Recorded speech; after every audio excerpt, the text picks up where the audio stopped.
waxaan jecelahay imika inaan doorkii wufuudda siiyo intaase ka horraysa waxaan idinka codsanayaa idinkoo sharaf leh oo mudan oo milgale inaad si wacan socodka inooga ilaalisaan iyo midhiiqinta dad badan baa dibadda jooga oo soo geli kari waayey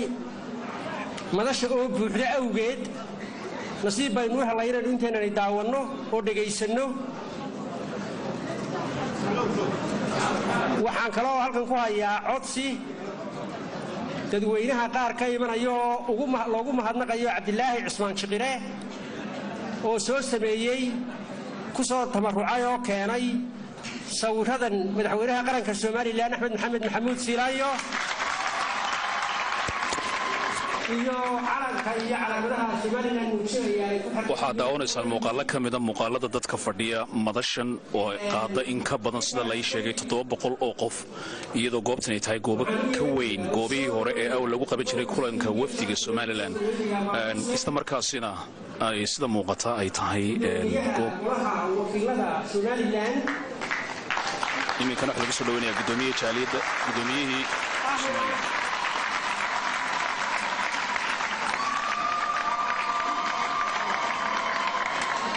ahana gudoomiyaha xisbiga mucaaridka ah ee wadani ee qaranka Soomaaliland Cabdiraxmaan Khalid Fadfuru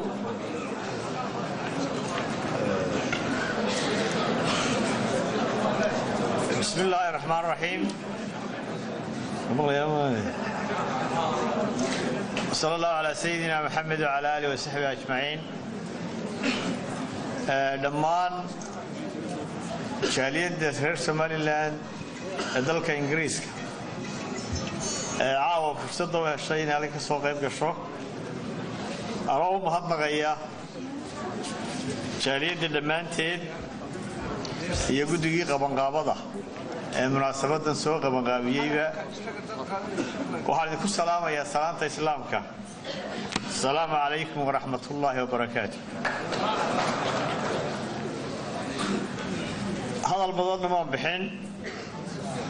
مدحونين وشوقة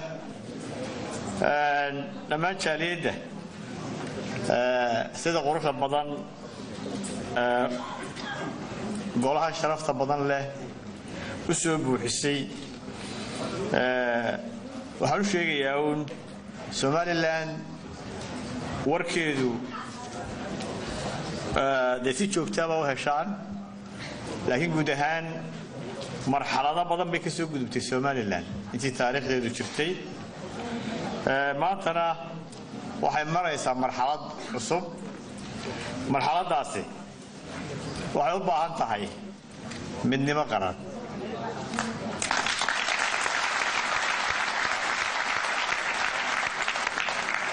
أحسابته وترتميسا لكن وحنو بعناي arrimaha saameynta ku leh aqoonsiga iyo madax bannaanida Soomaaliland inaynu ka midaysnaano markasta waxaanu kala u baahanahay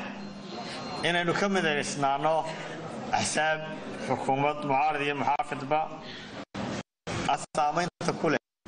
amniga silonida Soomaaliland inta waxa lagu gudbiyay laba eray ka yiraahdo shirki aanu ka qabin ilanahan wadanka Turkiga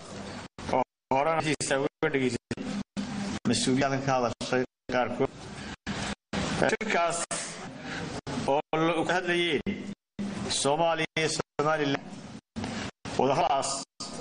oo daba socday wadahaaladii ka horreeyay ee Ingiriis كاي مادام اسبتبي كيمي سومالي دولة عسول لغا سميي شركاس waxaa yahay saddex wax baanu kala nimi waa guud Soomaaliland warbixinadii iyo qodobadii la heshiiyey iyo intoodii qalabka warbaahinta ayay soo labadaasi kastaba waa kaada hawlada hadlo waxa inaga cadaatay ay guul Soomaaliya wufuudda wadahadii Somaliland runtii si xilkasnimo wada hadleen dawladda oo gogoshay noo dhigtay runtii mudan tahay in loo mahadnaqo wafdiga reer Soomaaliya si laftigoodu waxay mudan yihiin in la noqo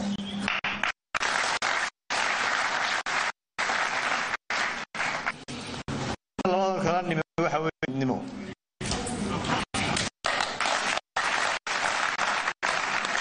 tegitaanka kale waa lagu midaysnaa qaran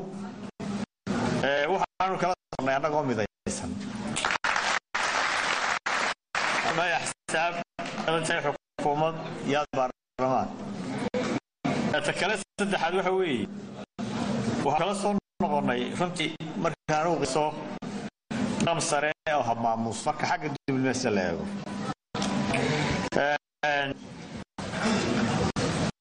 waxaynu u baahannahay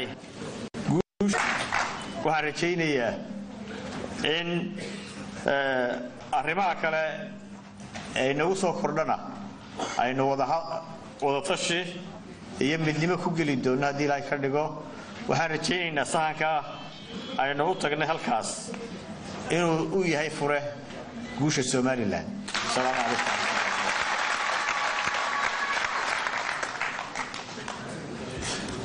aad buu mahadsan yahay gudoomiyaha golaha wakiilada ee Somaliland Cabdiraxmaan Maxamed Cabdilaahi Ciro waa tahay imikana waxaan u yeeri doonaa oo isneerigiisa aan siin doonaa Maxamed Yunis Cawaale wasiir ku-xigeenkii hore ee amniga dibadda ee Somaliland Cawaale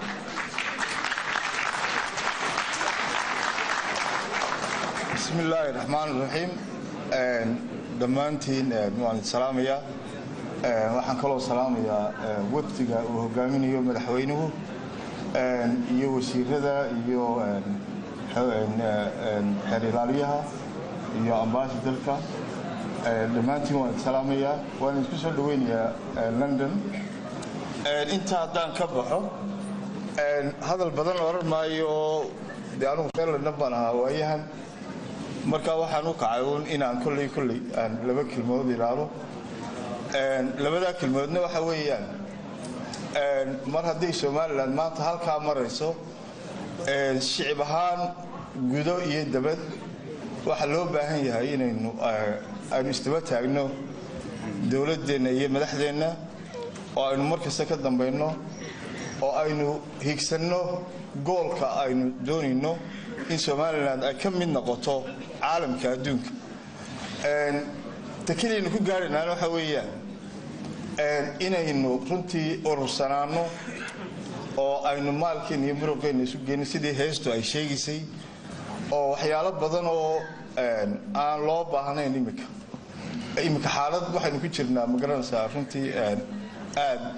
u xasaasiya xisbiyada ama kulmiyaha ahaadaan ama wadani ha ahaadaan ama ucid ha ahaadaan ama urur siyaasadeed ha ahaadaan dhammaanteen waxa shaqadeenu tahay inaynu dhammaanteen aynu isku diyaarinno in Somaliland ay ictiraaf hesho oo aynaan kala biiqbiiqin oo aan mucaarad imika loo baahnayn iyo muxaafid magaranaysaa si kale u hadla ee aynu higsanno arrintaa aynu 1991kii aynu go'aansannay intaasna loo soo shaqaynayay maanta halka maraysa waxaan filayaa oo markhaati madoona madaxweynaha maanta inoo hogaaminaya inuu ahaa nin magaranaysaa khabiir ah oo siyaasadda runtii aad iyo aad way arag ugu ah nin mujaahid noqday oo duurku ku jiray intaasoo sannadood nin mucaarid noqday oo mucaaridkii xitaa ku samray oo magaranaysaa intoo la yidhi waa laydinka helay 80 kaga tegey oo haddana samray oo markaa maanta runtii isagu markaa ku guulaystay doorashadii oo dadkeennu aynu dooranay nin looga baqanayo Somaliland oo misalan sida dadka qaar ay ku hadlaan oo aynu isku xirnay runtii dad badan madaxweynaheena inagama mudna inaynu siyaalaha aynu runtii aynu wax agtiisa xitaa noocaasa inaan loo marno madaxweynaha waxaan leeyahay sida adduunyada madaxweynayaashooda taariikhiga ah ay ixtiraamaan sida madaxweynihii South Africa suurta geliyeen South Africa maanta ay taagnaato Nelson Mandela oo kale ayuu madaxweynuhu noo yahay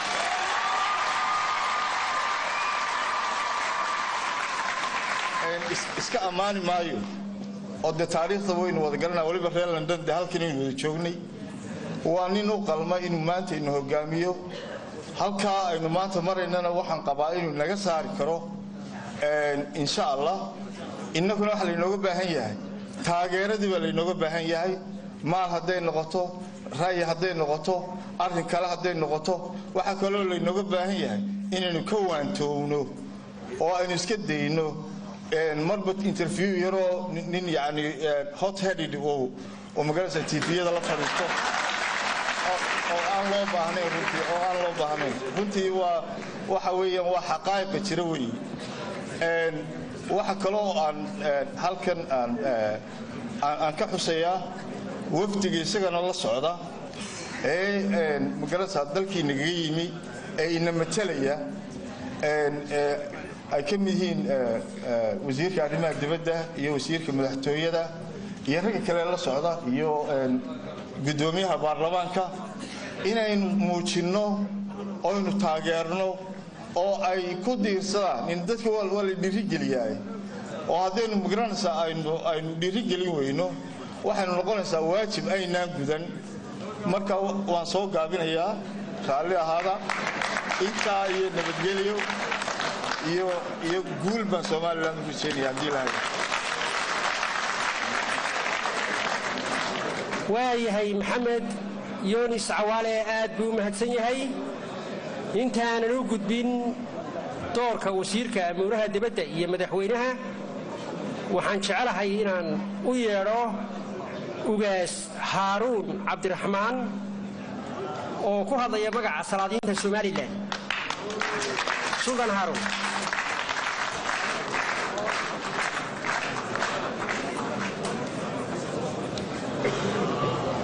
بسم الله الرحمن الرحيم marka hore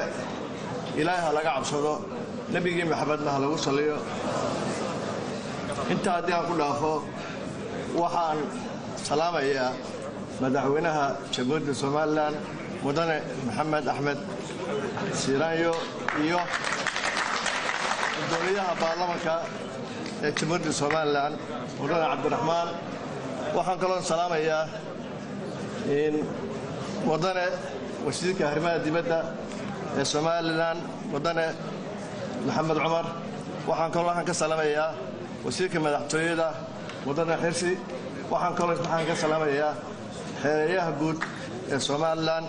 waxaan ka salaamayaa safiirka Somaliland Salcali oo isagu waxa weyn jaalada Somaliland ee UK maanta isku keenay wax badan la qabtay baan isna salaam ka siinayaa waxaan kaloo salaamayaa wasiirkii hore wasiirkii hore ee wasaaradda arrimaha dibadda Mr. Maxamed Yoonis oo xagga fadhiya waxaan kaloo salaamayaa Marwo Aaminayna waan salaamayaa waxaan kaloo salaamayaa dadweynaha sharafta leh ee maanta waqtigooda qaaliga ahaa u soo lumiyay inay soo dhaweeyaan ama dhageystaan hadalka qiimaha leh oo madaxweynahoodu caawa hawada ama hortiinaba ka sheegi doono inta hadii aan ka baxo waxaan jecelahay inaan laba kalmood aan ka hadlo kalmadda hore taada waxaan doonayaa inay noqoto Somaliland waxa ku noqonaysaa sida heesto ay noogu sheegaan ee abooyintii noo sheegayeen inaynu isku duubnaano aynu mid noqono gidigeenaba noqono mid wada jeesano hadafka leeyahay waxa weeye waxa qabsamaan A iyo B iyo C inaynu qaadano hadii jeer markaynu qurba joogta haddana nahay inaynu qaadano oo ah Somaliland hadii jeelaan eeda ku joogno oo hoos u dhadii Somaliland inta adiga ku dhaho kamid kala raacnaya oo ah qolka media oo hadii jeel marka mikrofoonka qabsado aan muxuu ahaa waxooga aan wacyigelin soo jeediyo oo aan leeyahay warada wixii saxana sax u sheega wixii qaladana qalad u sheega waxaan jirnaa dadweynaha u sheegina waxa sax ah dadweynaha soo gudbiya intaas aan ugu soo gudbinaya waan salaamatiin assalaamu calaykum waa tahay aad buu mahadsan yahay ugaas Haaruun Cabdiraxmaan oo ka mid ah salaadiinta Somaliland gaar ahaan gobolka Awdal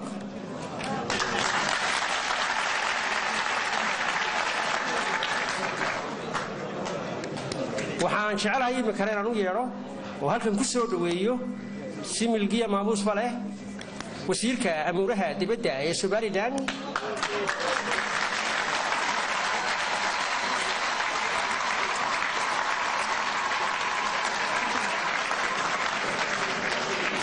Dr. Maxamed Cabdilaahi Cumar oo aynu halkan ka dhageysan doono warbixintiisa isla markaana hadhowto inoogu soo dhaweyn doona madasha madaxweynaha qaranka Somaliland Axmed Maxamed Maxamuud Silaanyo Maxamed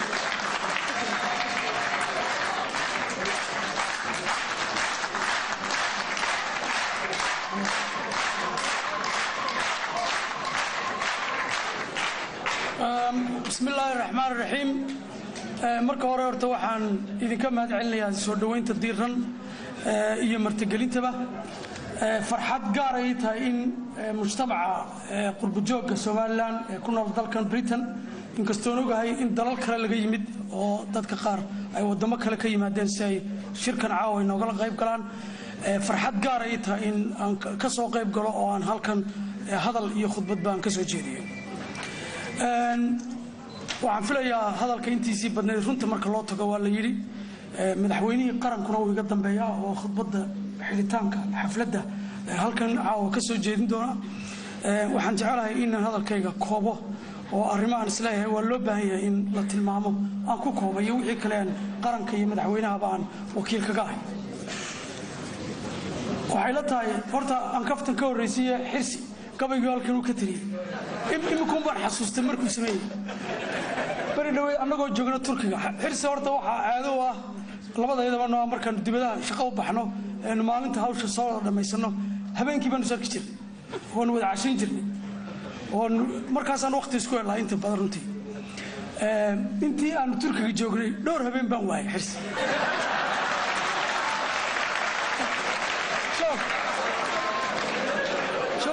diyaarinaya murtidii halkan iyo gabayga qiimaha leh halkan ka soo jeediyay markaas waxay la tahay caawa habeen taariikhi marka saddex arrimood la eego waa taariikhi oo xukuumadda madaxweyne Axmed Maxamed Maxamuud Silaanyo waxay imika ku dhowdahay 3 jir oo bisha June imika nagu soo socotay bil ka hadhay waxa u buuxsamaya marka 3 sanadood ee ugu horeeyay 5 sanadood ee madaxweynaha la doortay marka inayna halkan caawa nasiib wada helo in madaxdii qaranka ugu sareysay haday xukuumad tahay iyo haday baarlamaan tahayba halkan aan review gareyno dib ugu noqono wixii qaranka u qabsoomay idinkuna aad nasiib u yeelataan in halkan lagu gorfeeyo waxaan arkaa inay tahay arrin taariikhi ah oo qurbo joogga Ingiriiska iyo qurbo joogga guud ahaan ba istaahilaan in halkan lagu falanqeeyo arrimaha qaranka talabaad waa taariikhi oo madaxweynuhu imika wuxuu ku jiraa safarkiisii diblomaatiga ugu dheeraa intii uu madaxweynaha ahaa safar siyaasi ah safar hogaamiye safar diblomaatiga oo runtii taariikh kaga tagay qarankan wax kasto mustaqbalkiisu noqdo taariikh fiican kaga tagay ayuu safarkaasi ah marka laga soo bilaabo dalka Imaaraadka Carabta oo madaxweynuhu qorshaha safarkan oo muddo dheer aan ka wada shaqeynay qaranku ka shaqeynay arrimihii iyo soo dhaweyntii iyo nuxurkii wixii laga wada hadlay dalka Imaaraadka iyo madaxdii uu madaxweynuhu la arkay waxay Soomaaliland u furtay maaha dariiq cusub oo qoray waxay u furtay saaxiib cusub iyo qaarad cusub iyo walaalo cusub oo qarankani uu yeeshay Soomaaliland oo fijeerino in wax badan uu naga tari doono arrimaha inoo yaala ayuu madaxweynuhu halkaas soo furay safaradii kale Turkiga midna ka horeeyay Carabta midna ka dambeeyay iyadoo la iska sheekeyn maayo waxaan la socotay saxaafadda Soomaaliland qaar kamid ah warar joogtaan ka bixinay wuxuu safar taariikhi ah oo muujiyay milgaha iyo sharafta dawladda iyo qarannimada Soomaaliland ay ku leedahay caalamka runtii aad u muujiyay safarada tafaasiishooda gali maayo wasiir xirsi ayaa si wanaagsan uga hadlay gudoomiye Cabdiraxmaan Nawaaki si wanaagsan isna uga hadlay marka gali maayo nuxurkooda waqtina uma hayno hase yeeshee waxaan tilmaamayaa in safaradaasi iyo safarkan dalkan Ingiriiska aanu halka ku nimid madaxweynuhu halka ku yimid iyo shirkii taariikhiga ah ee magaalada London Downing Street madaxweynaha iyo prime ministerka dalkan Britain ay ku yeesheen waxa uu gaarsiiyay haykalka dawladnimada qaranka iyana meel cusub oo runtii unprecedented horaan dhicin oo waxtar dalka u yeelan karta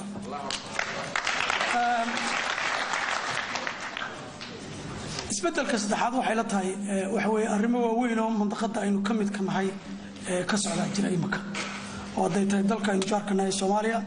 iyo meelaha kale wadamada kale inagu dhow intaba ka socda oo isbeddel siyaasi leh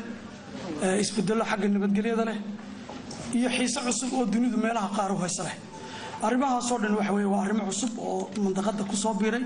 madaxweynaha iyo tiimkiisa iyo golihiisa wasiiradu ay had iyo jeer si ka fiirsasho leh ay uga fiirsanayaan siyaasadda ku habboon iyo taba ku habboon ay kula dhaqmayaan arrimahaas oo dhan waxaan filayaa inay arrimo taariikhi ah oo kulankeena ay ka mid yihiin markaan intaa ka baxo waxaan jecelahay in aan isdul taago horumarka dalka u hirgalay 3 sanadood ee maanta imika dawladda cusub dawladda Axmed Maxamed Maxamuud Silaayo ay jirtay arrimihii hirgalay maaha arrimaha halkan aan ku soo koobi karo hase yeeshee aniga arrimaha khaaska ah markaan xuseeyo waxaan filayaa xiriirka aynu caalamka la leenahay iyo siyaasadda khaarijiga waxay ka mid tahay arrimaha ugu hadalhaynta badan leh ee dalka iyo qurbo joogga iyo dadkaba waayo waa arrimo ka turjumaya muhiimadda qaranka ay u leeyihiin iyo sida ay Soomaaliland muhiimka uga tahay in ay noqoto qaran madax bannaan oo beesha caalamka iyo gobolkaba xubin buuxda ka mid noqdo muhiimadda iyadoo dawladdu ka duulayso waxa anagu jeexnay oo aanu samaysanay aragtiyooyin cusub oo ka mid ah aan suleenahay waxay dadejin karaan ka mid ah dhalinta himilada qarankani leeyahay oo ah inuu noqdo dal xorriyadiisa ictiraaf buuxa oo dibadda u hela waxaanu xusaynaa oo aanu ixtiraaminaa horumarkii qarankani ku tallaabsaday intii naga horreysay dawladii naga horreeyay iyo dadkuba horumar lixaad leh ayuu qarankani meelo fara badan ka gaaray annaguse waxaanu isxul saarnay in aanu halkaa ka sii kaxayno oo aanu dariiqyo cusub oonu is leenahay waxbay kordhin karaan inaanu ixtiraamno oo aanu tixgelino waxaanu xilka la wareegnay iyadoo aanu arkayna caqabado badan iyo cunaqabatayn qaranka Soomaaliland iyo dadkiisaba caalamka iyo gobolkaba ku hayo ayaanu dhaxalay oo Soomaaliland aanay codkeeda iyo himiladeeda aanay si fudud uga dhex muuqan caalamka siyaasadda gorfeeya iyo kuwa mandaqada geeska Afrika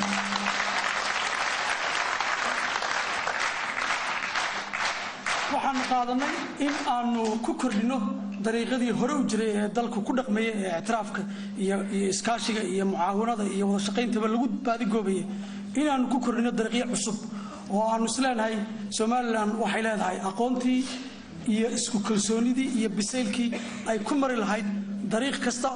oo suuragal ah oo qiimo leh oo ka turjumaya milgeeda iyo sharafteeda in aan u marno baadigoobka ictiraafka iyo aqoonsiga Soomaaliland siyaasadda madaxweynuhu qaranka u jeexay waxa ay keentay muddadii 3 sanadood ee madaxweynuhu dalka hogaaminayay in Soomaaliland iyo Soomaaliya marka laga hadlayo dunida haday UN tahay haday wadamo tahay haday meel kale tahay iyo wadamada jaarkaba iyo meel walba Soomaaliland iyo Soomaaliya fayl qori ku wada jiray meel qura arrimooda lagaga arriminay dunida markay ka hadlayso Soomaaliland Soomaaliya ka hadlayso marka arrimaha Soomaaliland iyo Soomaaliya waxa ay arrimo urursan oo warqad iyo fayl ku wada jira oo halka wixii ka dhaca lagu koobo madaxweynaha iyo dawladdiisu Soomaaliland way kala soo baxeen faylka waxay u sameeyeen fayl cusub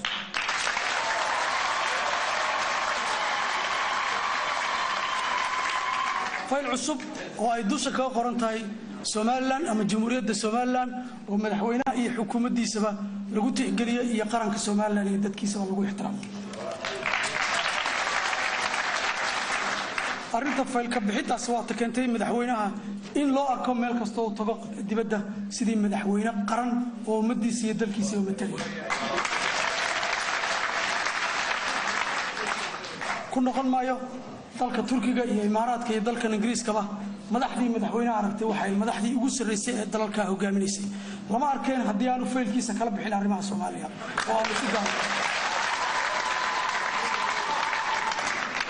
madaxweynaha halkan waxaan uga bagaamintiisa iyo aragtidiisa iyo sidoo ugu kalsoon yahay tiimkiisa iyo ragga la shaqeeya iyo dumarka la shaqeeya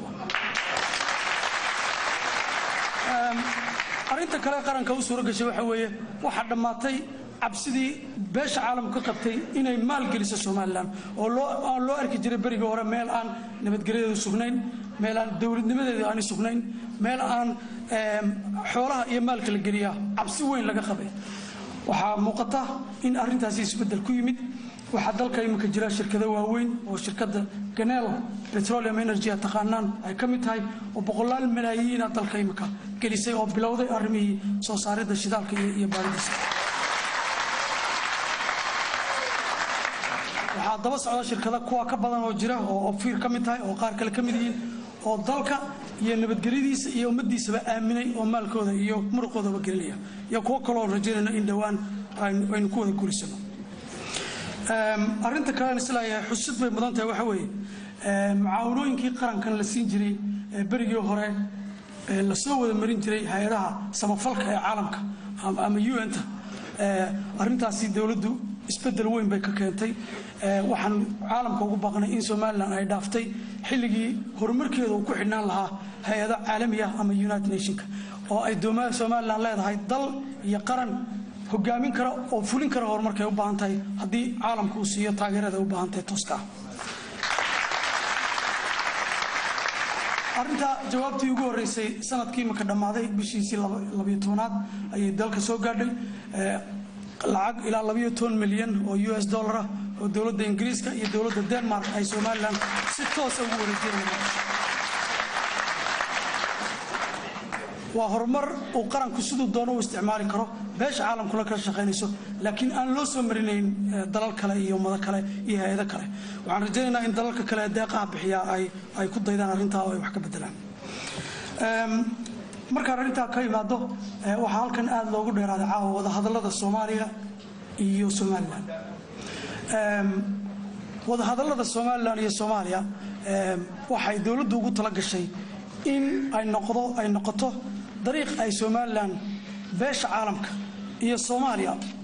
ay ugu bandhigayso himilada qarankeeda iyo go'aanka shacabka reer Soomaaliland ay goosteen oo aanu aragno inuu yahay go'aan shacbi oo xukuumadda iyo golayaasha qarankuba ay ku amran yihiin kuna faran yihiin inay sideeda u fuliyaan hase yeeshee u baahan bandhigid iyo sharaxaad iyo in qaran iyo dadka arrimahan khusayaan loo sheego oo la wargeliyo dawladdu saasay qaatay wada hadallada dulucda laga leeyahayna waa taa weey maaha sida ay Soomaaliya ama siyaasiyiinta kale Soomaaliya u dhigayaan maaha lagama shaqeynayo isku dar iyo midow Soomaaliya oo dibdib isku timaada waxa laga shaqeynayaa sidii qarankani xorriyadiisa Soomaaliland waxay cadeysay shirarka caalamka iyo kuwa mandaqada iyo kuwa Soomaaliya ay ka qayb galayso noocyada shirarka caynkaas ay ka qayb galayso iyo kuwa aan ka qayb galay markii aanu siyaasadan qaadanayna waanu aad baanu uga hadalnay arrinta Soomaaliland waxay ka qayb galaysaa shirarka caalamku ama ha yeesho ama mandaqaduba ha yeelato ee laga wada hadlayo ama arrimo Soomaaliland khuseeya ama arrimo guud ahaan mandaqada aan ka mid ka nahay khuseeya laakiin ka qayb galka Soomaaliland uu yahay mid ka turjumaya dawladnimadeeda iyo qarannimadeeda iyo magaceeda iyo migeeda maaha mid ay markii u tahay madaxweyne Axmed Maxamed Silaaye intii uu joogay kama qayb galin dawladdiisu shir ay Soomaaliya ay marti uga tahay ama ay hogaaminayso ama ay marti uga tahay kama qayb galeen shirarka ay ka qayb galayeen waxay shirar Soomaaliland iyo Soomaaliya ay u sameeyeen caalamka oo dhan oo ka shirayo shirar caalami ah sanad ka hor bayna halkan isku nimid bishii February meel aan halkan ka fogeen baan filayo arrimaha shirkii February ee London ee ugu horeeyay aanu kaga hadalnay waxaan doonayaa inaan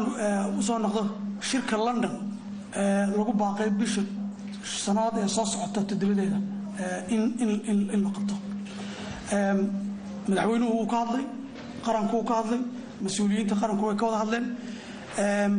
Soomaaliland shirarka ay ka qayb gashay waxa weeye shirarka iyada maslaxadeeda marka ugu horeysa horta laga hadlayo ka mid ah arrimaha laga hadlaya sharafta iyo milgeedu inuu yahay mid dawli ah oo aan cid kale marti uga ahayn shirkan maanta Soomaaliya loo qabanayo markaanu daraasadeynay markaanu eegnay ajendayaasha laga hadlayo markaanu eegnay sida loo maamulayo waxa cadaatay inuu yahay shir loo qabanayo marka ugu horeysa horta dawladda aynu jaarkana Soomaaliya waxa laga hadlayaa nabadgelyada Soomaaliya sidii nabadgelyo looga dhalin lahaa ama loo hagaajin lahaa nabadgelyada waxa laga hadlayaa sidii dunidu ay taageerada ay siiso ee dhaqaalaha iyo farsamada leh loola maamuli lahaa oo aan iyaga lagu hadlayna loo sameyn lahaa public financial management systems nidaamyo dunidu ay ku baadho kuna kontrolsho waxa loogu talagalay inay ku baxayaan wixii loogu talagalay waxa kale oo laga hadlayaa qodobka saddexaad waxa weeye arrimo xagga sharci jidinta iyo shuruucda iyo law and order-ka Soomaaliya kamid ah ajendayaashaasi waxaan anagu aragnay xukuumad ahaan inay yihiin ajendayaal imika aan Soomaaliland khuseyn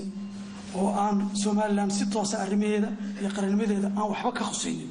laakiin arrimo khaas ah dawladda Soomaaliya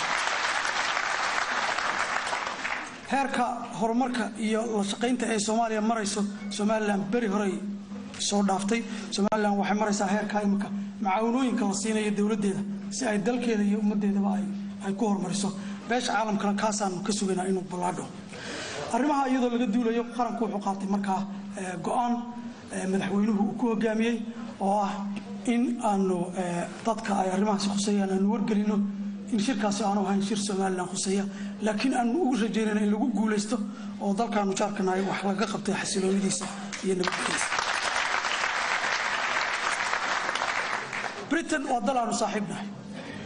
muddo dheerna taariikhi naga dhaxaysay marka laga yimaado xiriirkii hore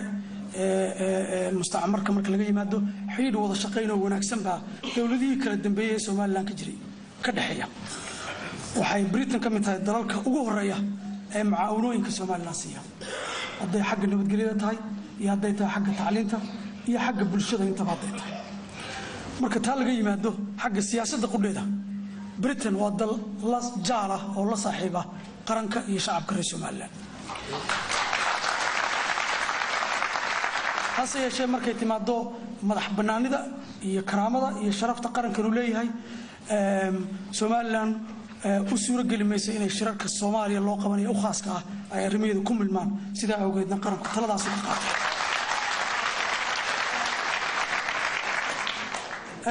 Soomaaliya waa dal aanu jaarnahay imikana heshiisyaana dhex maray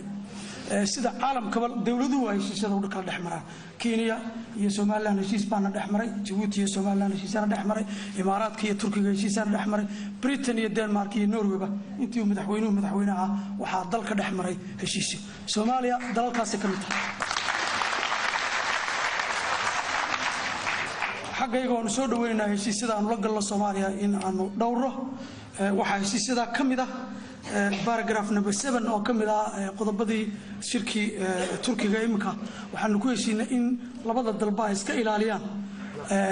arrimaha aan u bixin arrimo dareen bixin kara ama inflammatory language oo xumeyn kara spiritka iyo nuxurka wada hadalka iyo xiriirka labada dal jaarka xumeyn kara arrintaas anagoo ka duulayna waxaanu dareen ka bixinay ra'iisul wasaaraha Soomaaliya waxa uu dhawaan warqad uu kaga hadlayo wasiirkii hore ee gaashaandhigga Soomaaliya dawladii Maxamed Siyaad Barre ninka la yiraahdo Maxamed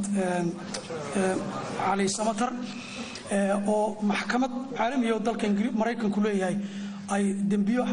xagga xuquuqda bini'aadamka oo amarro u bixiyay iyo waxyaabihii uu ka sameeyay Soomaaliland maxkamadii ku xukuntay in ay dowladda Soomaaliya ay arintaa faragelin ku samaysay oo dhex gashay waxaan u aragnaa arin qodobkani qabanayo haddii arintaas sii socoto waxaan ugu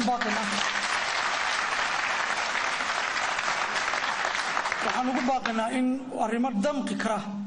nabaradii qarankan iyo ummadan soo gaaray arrimo xumeyn kara niyad samida iyo wada shaqaynta labada dal arrimo wax yeeli kara wada hadallada aanu jecelahay inaanu si saaxiibtinimo amika balan labada dal aanu si formal oo kala saarno arrimo wax yeeli kara inay Soomaaliya iska ilaalisaan ugu baaqaynaa arintaana oo daba socona waxaanu warqad arinta aanu kaga hadlaynaa aanu dirnay wasiirka arrimaha dibadda ee dalka Mareykanka oo arinta aanu wargelinayno oo kaga hadlayno oo daba socona arinta ay Soomaaliya ku dhaqaaqday waxaan filayaa in hadalkayga intaa ku joojiyo waxaan soo dhaweynayaa madaxweynaha qaranka Soomaaliland madaxweyne Axmed Maxamed Xasan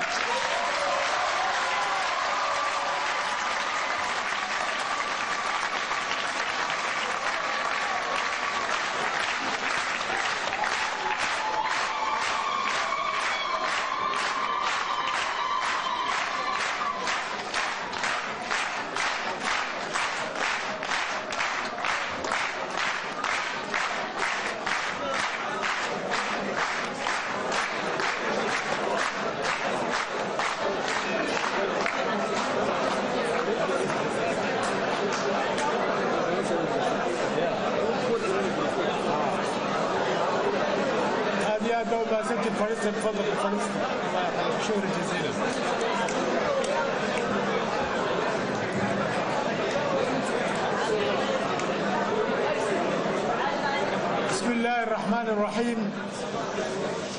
الحمد لله رب العالمين والصلاة والسلام على سيدنا محمد وعلى آله وصحبه أجمعين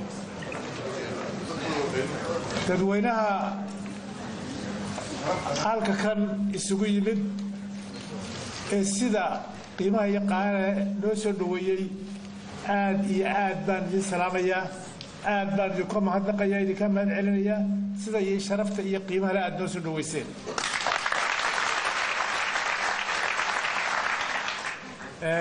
waxay tusaysaa sida loo soo shiray iyo dareenka iyo soo dhaweynta idinka muuqata meel walba isaga timaadeen sida aad u danaynaysaan arrimaha qaranka iyo aayaha qaayaha ee Soomaaliland aayaheeda dambe sida aad u danaynaysaan iyo shirarkii aanu galnay kuwii hore ee aanu wadamada qaarkood ku soo maray iyo kuwan halka ka gallayba wixii ka soo kordhay inaad ogaataan marka waan soo dhaweynaa waxaan leeyahay shirarka waa idinka warramay Somaliland muddo badan bay u soo halgamaysay madaxbannaanideeda Somaliland taariikhiyan waxay ahayd sida aynu ka wada warqabno markiisa hore qaran madax bannaan oo markii ay Soomaaliya ama dunida Afrika oo dhan ka soo baxsay isticmaalka ay xorriyaddeeda qaadanaysay ee la qaadanayay Soomaaliya wadan gooni ah ayaa ahayd oo dawladda Ingiriiska maxmiyad ka tirsan bay ahaan jirtay intaas Soomaaliya wala isku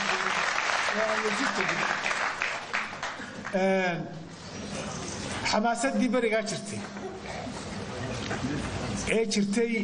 waqtiga in dadka af Soomaaliga ku hadlo la isu keeno ayaa keenay inaynu jibbadaas kuwa Faransiiska ku hadli jiray Djibouti ka mid tahay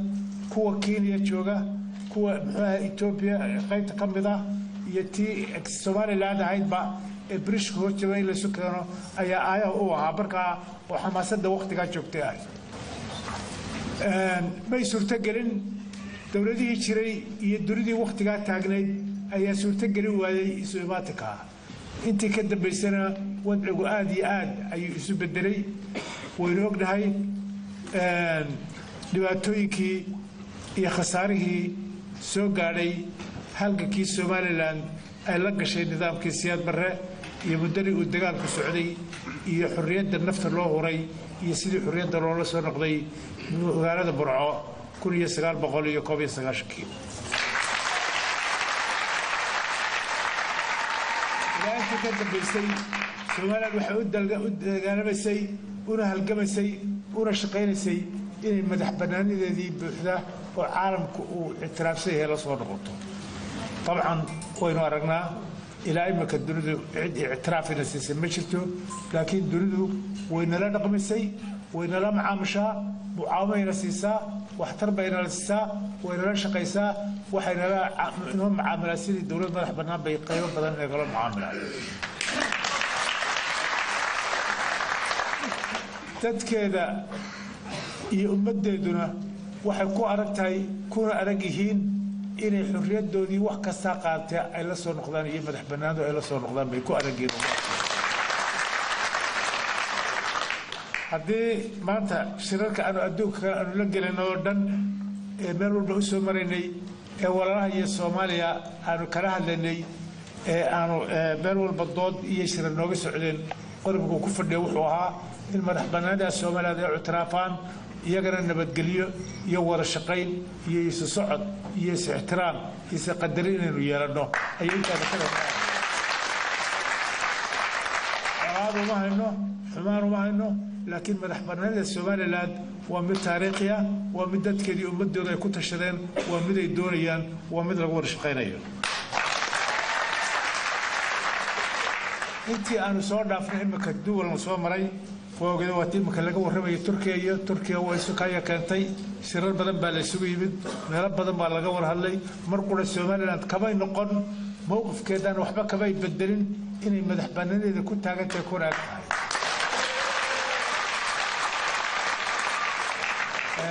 أما دالك عربت هالنقطة وكل خارج كل سوق يبد أما هالنقطة تركيا هالنقطة أنت لجوا ورهالي تاسع ما أنت markii halka la isugu yimid dawladda Ingiriiska oo cilaaqaad dheer leedahay macaawin badan ku qabno saaxiibnimo badan ay naga dhaxayso iyo waxtar badan waxa jirtay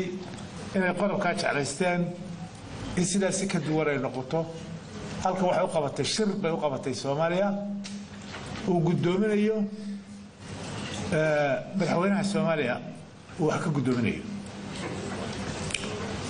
waxaanu shirkaas annaga nama khuseeyo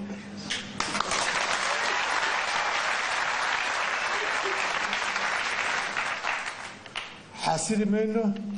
u diidi mayno wixii loo tari karayo wixii loo qaban karo waxa loo qabto waxa loo xarka qabnaa ma jirto laakiin annagu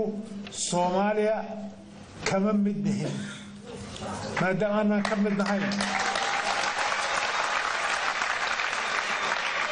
shir Soomaaliya ay gudoominaysana annagu iman mayno horaanu intaan Itoobiya joognaa aanu koranay madaxda dawladda Ingiriiska qayb ka mid ah aanu koranay wasaare ka mid ah waanu cadeynay mowqifkayaga iminka markaanu nimidna waxaanu saragnay Prime Minister David Cameron iyo Foreign Minister William Hague waa la kulanay iyagana mowqifkaasaan aad iyo aad ugu cadeynay una sheegnay waana ku taagnay mowqifka annagu wali waana ku taagnahay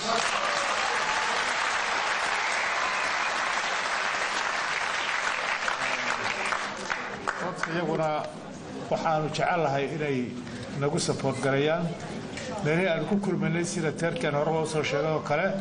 meelaha kale waanu ku kulmaynay laakiin si siman oo aanan kala lahayn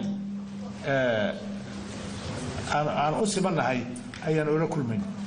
marka waxaad ku kalsoonaataan meel kasta aan tagno meel kasta aan joogno shirarkaasi waxay doonayaan ku dambeeyeen waxaanu mar walba u taaganahay oo ay dawladdan iyo shacbigeedu daafacayaan madax bannaanida iyo go'aansitaanka Soomaaliland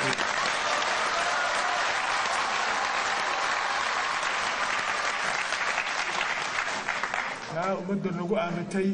ayaanu annaguna fulinaynaa ku socodsiinaynaa waxaanu jecelahay saaxiibadeen inaanaan isku dhicin waxaanu jecelahay saaxiibadeen inaan isfahanno laakiin danta qaranku meeshay ku jirto ugama baydhano marka ay tahay arrimaha la xidhiidha qadiyadda Soomaaliland iyo wufuuddeeda tegaysa dibadaha ugu tegaya ee la soo macaamiloonaya kama dhigno xukuumadda oo kaliya kama dhigno waxaa isu raaca axsaabta qaranka oo dhan madaxda baarlamaanka madaxda xisbiyada iyo golayaasha qaranku waan u wada dhanahay si aan u muujinno midnimada iyo wadajirka qarannimada Somaliland iyo arrintaas inaan ila loo kala baysanayo marka ku kalsoonaataan inaanu sidaa ku wadi doono insha Allah tacaala waanu dagaalka halkaa ka sii wadi doono taageeradiina iyo supportkiina waanu u baahanahay insha Allah tacaala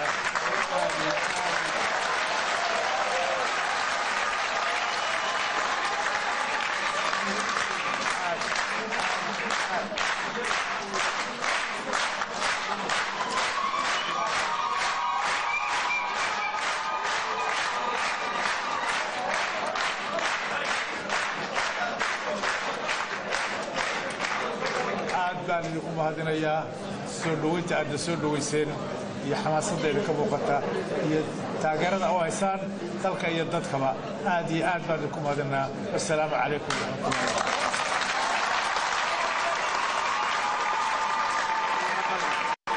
madaxweynaha jamhuuriyadda Soomaaliland mudane Axmed Maxamed Siilaanyo khudbadii markii uu dhameeyay halkaasi dadkii oo dhan baa saxaabka tumay iyagoo sawiradiisa lolaya oo markaasi madaxweynaha si diiran u soo dhaweynaya khudbadaasi ballaaran ayuu u jeediyay shacbiga ku nool dalkan Ingiriiska iyo caalamka oo dhan agaasimaha telefishinka qaranka jamhuuriyadda Soomaaliland mudane Khadar Algaas wuxuu u mahadnaqayaa shirkadda Samatel oo iyo shaqaalahooda oo si wanaagsan hawshaasi noogala xidhiidhay internetka suurtageliyay sidii isku xidhka internetka iyo live-kan oo suurtageliyay agaasimuhu aad iyo aad buu uga mahadnaqayaa arrintaas iyada ah runtii waxa weeye mid aad iyo aad maanta u mahadcelinayna sida wanaagsan ay u dhageysteen dadweynaha reer Somaliland iyo khudbadaasi ballaaran ee uu madaxweynuhu u jeediyey shacbiga reer Somaliland oo runtii aad iyo aad loogu diirsaday waxaan filayaa in ay hawada kala socoteen oo si weyn ay uga socoteen khudbadaasi madaxweynaha waxaan filayaa madaxweynuhu inuu qeexay wax allaala wax kasta oo reer Somaliland ay tabanayeen taasina waxa weeye guul soo hoyatay Somaliland iyo guud ahaan isagoo halkaasina uu ka horeeyay wasiirka wasaaradda arrimaha dibadda ee Somaliland oo isaguna sii balbalaadhiyay iyo waliba wasiirka madaxtooyada ee dalka Somaliland oo isaguna sii balbalaadhiyay halkaasi runtii dadweynuhu aad iyo aad ayay ugu farxeen waanay ku qanceen warbixintaasi ballaaran waxaan filayaa in caawa Somaliland oo dhan meel kasta oo adduunka ka joogaan inaan laga seexan sidii ay u sugayeen ay u daawanayeen telefishinka qaranka jamhuuriyadda Somaliland iyo guud ahaanba habka iyo hanaanka ay u socotay waxaan filayaa bal hadda Cabdilaahi bal aad ka warqabtay maxay ku watay arrimahan aad iyo aad baad u mahadsantahay daahirow xafladii ballaadhnayd oo socotay muddo dheer run ahaantii iminka saacadda geeska Afrika waxay tilmaamaysaa waa koodii habeenimo annagana waxay tilmaamaysaa 12 habeenimo waxa la haystay ilaa iyo in xafladdu socoto 12 habeenimo oo saacadda geeska Afrikana ah ay tahay labada habeenimo waxaan ogahay in dad badan ay soo jeedeen sida ay u daawadaan khudbadda waxaynu aragnay hadalkii madaxweynaha ee ugu dambeeyay oo ku sheegay